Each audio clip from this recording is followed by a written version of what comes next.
Telugu flame YouTube channel ఇప్పుడే subscribe చేసుకోండి.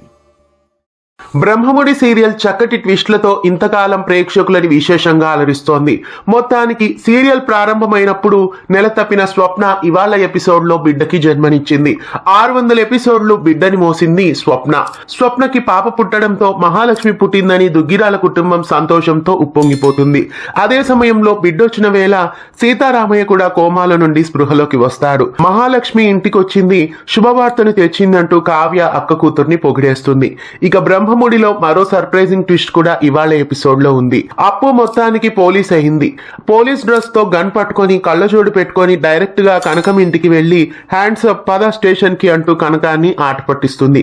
తర్వాత కనకం కృష్ణమూర్తి ఇద్దరు కూతుర్ని పోలీస్ ఆఫీసర్ అయినందుకు కష్టపడి చదివించినందుకు కవిని మెచ్చుకుంటారు.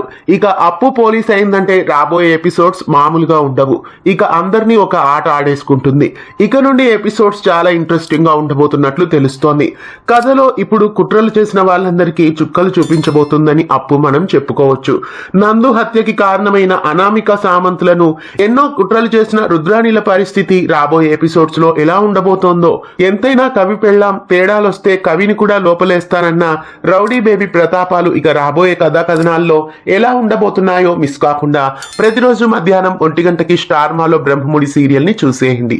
బ్రహ్మముడి సీరియల్లో 600 ఎపిసోడ్లకి స్వప్నకి బిడ్డ పుట్టడం మీకెలా అనిపిస్తోంది? మొత్తానికి పోలీస్ ఆఫీసర్ గా వచ్చిన అప్పు మీకెలా అనిపిస్తోంది? కథ ప్రస్తుతం ఎలా ఉంది? కామెంట్స్ లో తెలియజేయండి. ఇలాంటి మరెన్నో అప్డేట్స్ కోసం ఛానల్ ని సబ్స్క్రైబ్ చేసి పక్కనే ఉన్న బెల్ ఐకాన్ ని యాక్టివేట్ చేయండి. తెలుగు ఫ్లేమ్ యూట్యూబ్ ఛానల్ ఇప్పుడే సబ్స్క్రైబ్ చేసుకోండి.